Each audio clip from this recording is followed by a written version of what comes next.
Salut tout le monde, c'est 3 jours un chapitre qui vous parle et aujourd'hui on va lire le chapitre 2 de Harry Potter et la chambre des secrets. Il se nomme l'avertissement de Dobby. Harry se retint de pousser un cri, mais il s'en valut de peu. La petite créature assise sur le lit avait de grandes oreilles semblables à celles d'une chauve-souris et des yeux verts globuleux de la taille d'une balle de tennis. Harry comprit aussitôt que c'étaient ces yeux-là qu'il avait observés le matin même, cachés dans la haie du jardin. Tandis que Harry et la créature restaient là à s'observer, la voix de Dudley retentit dans le hall d'entrée. « Puis-je vous débarrasser de vos manteaux, monsieur et madame Mason ?» La créature se laissa glisser du lit et s'inclina si bas que le bout de son nez toucha le tapis.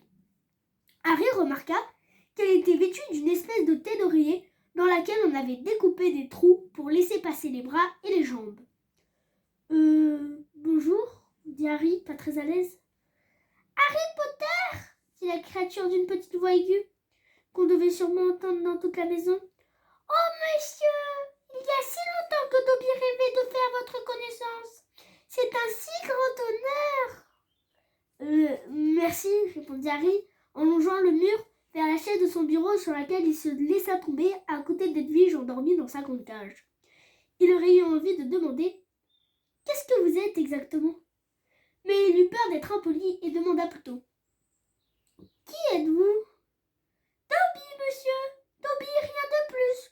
Dobby, l'elfe de maison, » répondit la créature. « Ah, vraiment ?»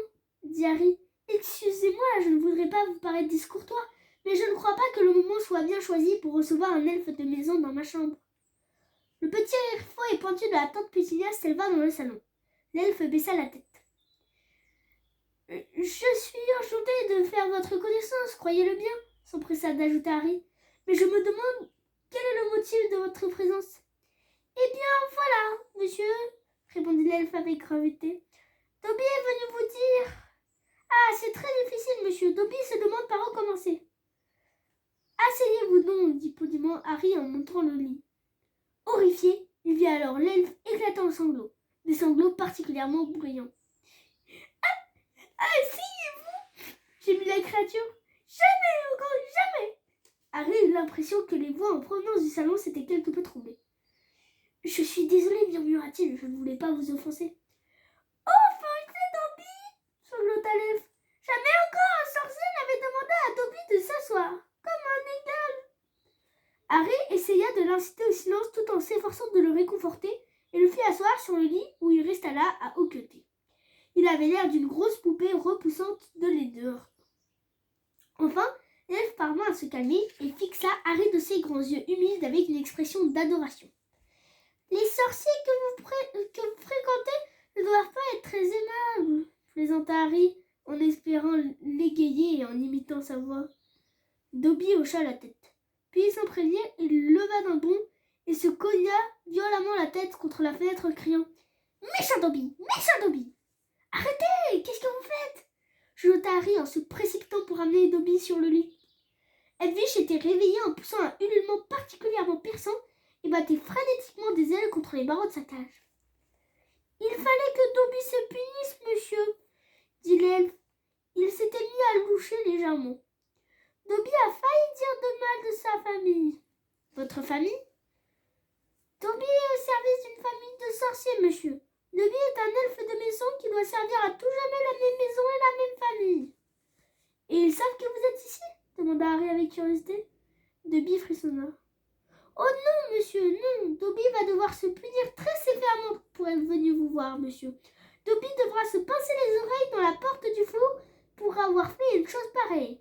S'il l'apprenait, monsieur. »« Mais ils vont s'en apercevoir si vous pinciez les oreilles dans la porte du flou, non ? » Dobby en doute, monsieur. Dobby doit toujours se punir pour quelque chose, monsieur. Il laisse le soin à Dobby de s'en occuper. Parfois, il lui rappelle simplement qu'il doit s'infliger quelques punitions supplémentaires. Mais pourquoi n'essayez-vous pas de vous enfuir ? Pour retrouver sa liberté, un elfe de maison doit être affranchi par ses maîtres, monsieur. Et sa famille ne permettra jamais à Dobby d'être libre. Dobby devra la servir jusqu'à sa mort, monsieur. Harry le regarda avec des yeux ronds. Et moi qui pensais que c'était un triste sort d'avoir à passer encore 4 semaines ici, dit-il. À côté, les Dursley ont presque l'air humains. Personne ne peut donc vous aider? Je ne peux pas faire quelque chose pour vous? Harry regretta d'avoir parlé car à nouveau, Dobby se répandit en gémissements de gratitude. S'il vous plaît, murmura précipitamment Harry. Je vous en prie, taisez-vous. Si jamais les Dursley entendent quelque chose, s'ils s'aperçoivent de votre présence... Harry Potter demande s'il peut aider Dobby. Dobby avait entendu parler de votre grandeur, monsieur, mais il ne savait rien de votre générosité. Tout ce qu'on vous a dit sur ma grandeur n'est qu'un tissu de bêtises, dit Harry, qui sentait ses joues en feu. Je n'étais même pas le premier de la classe à Poudlard, c'était Hermione la meilleure, elle. Mais il s'interrompit. Penser à Hermione lui était douloureux. Harry Potter est humble et modeste, dit Dobby d'un ton révérencieux, ses gros yeux exorbités brillants d'émotion. Harry Potter ne parle pas de sa victoire triomphante sur celui dont le nom ne doit pas être prononcé. Voldemort, dit Harry. Dobby plaqua ses mains contre ses oreilles. Ah, monsieur, ne prononcez pas ce nom, gémit-il. Ne prononcez pas ce nom. Désolé, dit Harry avec précipitation. Je sais que beaucoup de gens n'aiment pas l'entendre, mon ami Ron par exemple. Il s'interrompit à nouveau. Penser à Ron lui était tout aussi douloureux. Dobby se pencha vers Harry, les yeux ronds comme des phares. Dobby a entendu dire que Harry Potter avait à nouveau affronté le Seigneur des Ténèbres il y a quelques semaines et qu'il avait réussi à lui échapper une fois de plus, dit Dobby d'une voix rauque. Harry approuva d'un signe de tête et des larmes brillèrent soudain dans les yeux de Dobby. Ah, monsieur, sanglota-t-il en s'essuyant le visage avec un coin de la tête d'oreiller crasseuse qui lui tenait lieu de vêtements. Harry Potter est vaillant et audacieux. Il a déjà bravé tant de dangers. Mais Dobby est venu protéger Harry Potter. Il est venu l'avertir, même s'il doit se pincer les oreilles dans la porte du four pour se punir. Harry Potter ne doit pas retourner à Poudlard. Il y eut un long silence, seulement troublé par des bruits de couteaux et de fourchettes et le ronronnement de la voix de l'oncle Vernon qu'on entendait au rez-de-chaussée. Quoi? balbutia Harry. Mais il faut que j'y retourne, la rentrée a lieu le 1er septembre. C'est la seule chose qui m'aide à tenir le coup. Vous ne savez pas ce que c'est de vivre ici. Je n'ai rien à faire dans cette famille. J'appartiens au monde des sorciers, au monde de Poudlard. Non, couina Dobby en hochant la tête si fort que ses oreilles battaient comme des ailes. Harry Potter doit rester là où il est en sécurité. Il est trop grand, trop généreux pour qu'on prenne le risque de le perdre. Et si Harry Potter retourne à Poudlard, il courra un danger mortel. Pourquoi s'étonna Harry? Il existe un complot, Harry Potter. Un complot qui provoquera des événements terrifiants à l'école des sorcelleries de Poudlard. Cette année, murmura Dobby en se mettant soudain à trembler de tous ses membres. Il y a des mois maintenant que Dobby est au courant. Harry Potter ne doit pas mettre sa vie en péril. Il est trop important, monsieur. Et quels sont ces événements si terrifiants? Demanda aussitôt Harry. Qui est à l'origine de ce complot? Un drôle de bruit s'échappa de la gorge de Dobby qui se cogna frénétiquement la tête contre le mur. D'accord, s'exclama Harry en saisissant l'elfe par le bras pour l'éloigner du mur. Vous ne pouvez pas me le dire, je comprends très bien. Mais pourquoi prenez-vous la peine de me prévenir, moi? Une pensée désagréable lui vient alors à l'esprit. Attendez, est-ce que ça aurait quelque chose à voir avec avec vous savez qui? Répondez-moi simplement d'un signe de tête, s'empressa-t-il d'ajouter en voyant que Dobby s'approchait à nouveau du mur. Lentement, Dobby fit non de la tête. Non, cela ne concerne pas celui dont le nom ne doit pas être prononcé, monsieur. Mais les yeux de Dobby étaient grands ouverts, comme s'il essayait de suggérer quelque chose à Harry.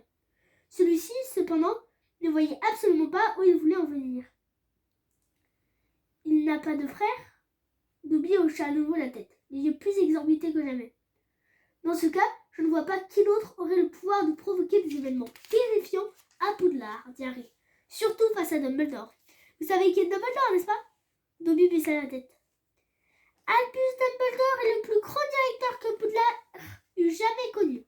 Dobby le sait, monsieur.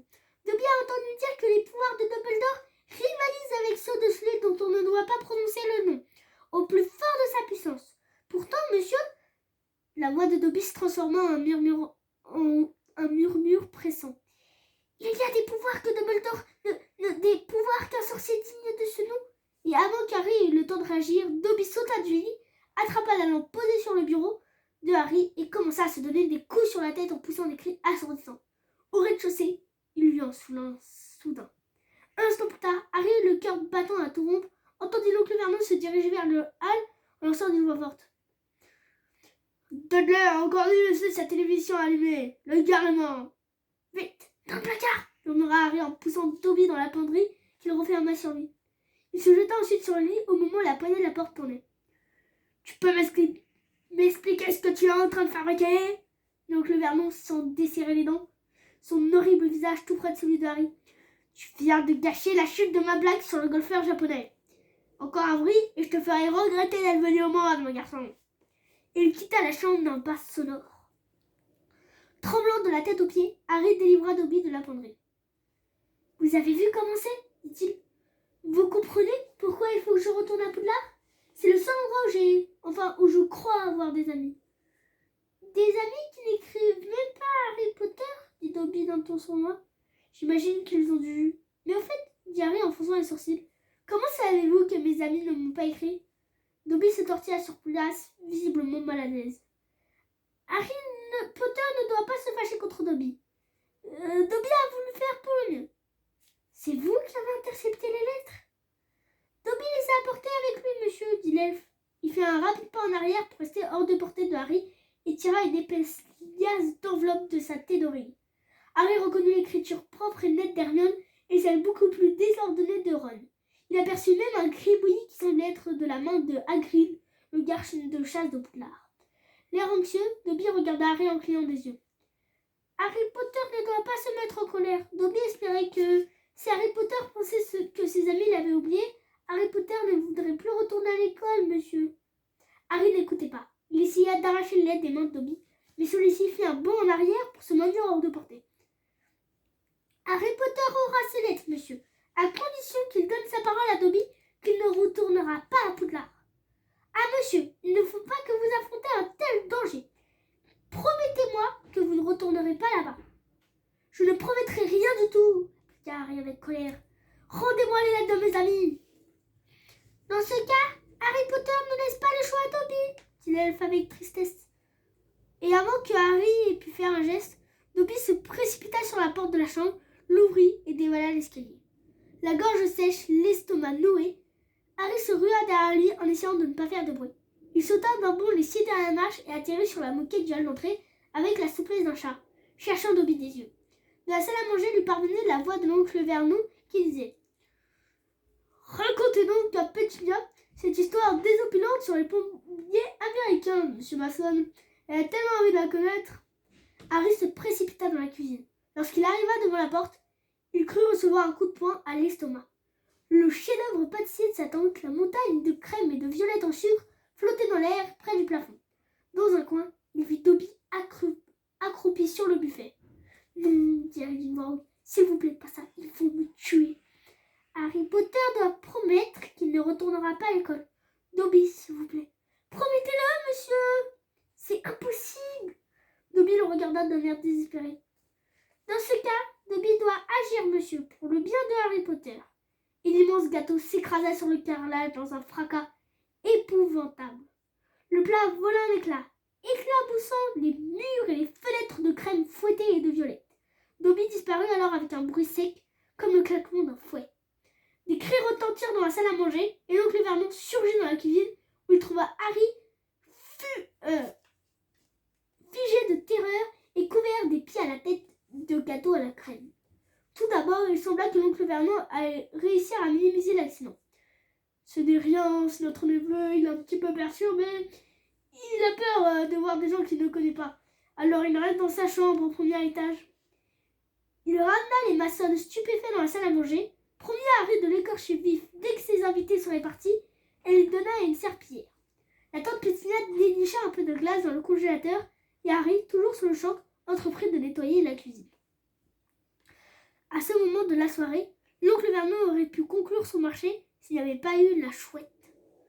La tante Pétunia était en train d'offrir des chocolats à la menthe lorsqu'une énorme chouette s'engouffra dans une fenêtre de la salle à manger, laissa tomber une lettre sur la tête de Madame Mason, et ressortit aussitôt. Madame Mason poussa un hurlement et se rua hors de la maison en criant qu'elle ne voulait pas plus rester un seul instant dans cette maison de fous. Monsieur Mason, lui, resta juste assez longtemps pour préciser aux Dursley que son épouse avait une peur bleue des oiseaux de toute forme et de toute taille et leur demandant si c'était là leur conception de l'humour. Dans la cuisine, Harry appuyait sur le manche de son balai, de peur que ses jambes ne le trahissent, vit l'oncle Vernon s'avancer vers lui, une lueur démoniaque dans ses yeux minuscules. « Lis ça !» siffla-t-il d'un ton mauvais en brandissant la lettre que la chouette avait apportée. « Allez, lis !» Harry prit la lettre. Ce n'était pas une carte d'anniversaire.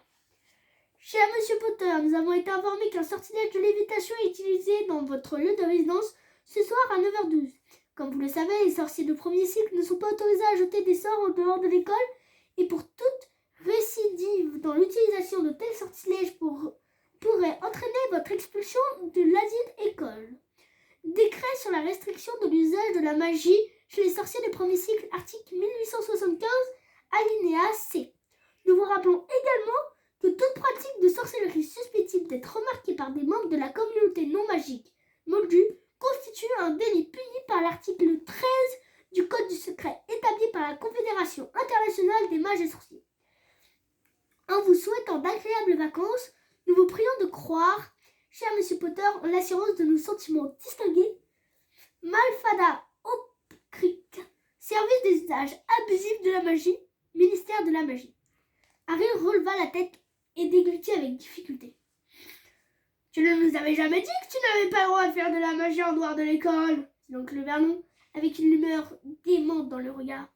Tu as sans doute oublié de nous en parler. Il avait l'air d'un énorme bulldog tout en dehors. Eh bien, j'ai des nouvelles pour toi, mon garçon. Désormais, tu seras enfermé dans ta chambre. Et tu ne retourneras jamais dans cette école. Jamais. Car de toute façon, si tu essayes de t'échapper à coup de formule magique, tu seras renvoyé. Et avec un rire de fou furieux, il traîna Harry jusqu'au premier étage. L'oncle Vernon tint parole. Le lendemain matin, il fit venir quelqu'un pour poser des barreaux à la fenêtre de la chambre de Harry, et il se chargea lui-même d'installer une petite trappe au bas de la porte pour qu'on puisse lui passer de quoi se nourrir 3 fois par jour. Harry avait le droit de sortir une fois le matin et une fois le soir pour utiliser la salle de bain. Le reste du temps, il était bouclé dans sa chambre. 3 jours passèrent et les Dursley se montraient toujours aussi intraitables. Harry ne voyait aucune issue. Allongé sur son lit, il regardait le soleil se coucher en se demandant avec tristesse ce qui allait bien pouvoir lui arriver. À quoi bon essayer de s'échapper par la magie si cela devait entraîner son exclusion de Poudlard? D'un autre côté, la vie après votre travail n'avait jamais été aussi insupportable. À présent que les Dursley étaient certains qu'ils ne risquaient pas de se retrouver transformés en chauve-souris, il n'avait perdu sa seule arme contre eux.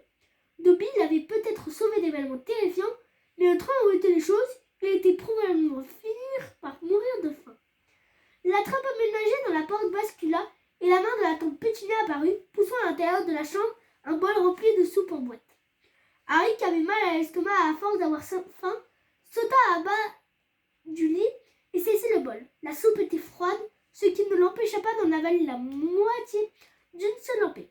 Il traversa alors la chambre et versa dans la mangeoire vide d'Edwige quelques morceaux de légumes détrempés restés au fond du bol. La chouette ébouriffa ses plumes en lui lançant un regard dégoûté. « Ce n'est pas le moment de faire le fin bec. C'est tout ce qu'il y a à manger, dit-il d'un air sombre. Il alla reposer le bol vide près de la trappe et retourna s'allonger sur le lit en ayant encore plus faim qu'avant. En admettant qu'ils soient encore vivants dans 4 semaines, que se passerait-il s'ils ne se montraient pas à Poudlard? Enverrait-il quelqu'un pour voir ce qui se passait? Parviendrait-il à obliger Dursley à le laisser partir? La pièce devenait de plus en plus sombre, épuisé, l'estomac gargouillant, tournant et retournant sans cesse dans sa tête les mêmes questions insolubles. Harry sombra dans un sommeil agité. Il rêva qu'on le montrait dans un zoo, sur sa cage, un écriteau indiqué « Sorcier de premier cycle ». Allongé sur une litière de paille, faible et affamé, il voyait les visiteurs le regarder avec des yeux ronds. Dans la foule, il reconnaissait Dobby et se mettait à crier pour l'appeler à l'aide, mais il l'entendait lui répondre « Harry Potter est en sécurité dans sa cage, monsieur !» Puis il disparaissait. C'était alors au tour des Dursley d'apparaître, et il voyait Dudley taper sur les barreaux de la cage en se moquant de lui. Arrête, marmonna Harry, tandis que le bruit lancinant des coups sur le métal martelait son cerveau douloureux. Laisse-moi tranquille, arrête, j'essaie de dormir. Il ouvrit soudain les yeux. Le clair de lune entrait par la fenêtre et quelqu'un l'observait véritablement à travers les barreaux. Un visage constellé de taches de rousseur avec des cheveux roux et un long nez. Harry reconnut aussitôt Ron Weasley.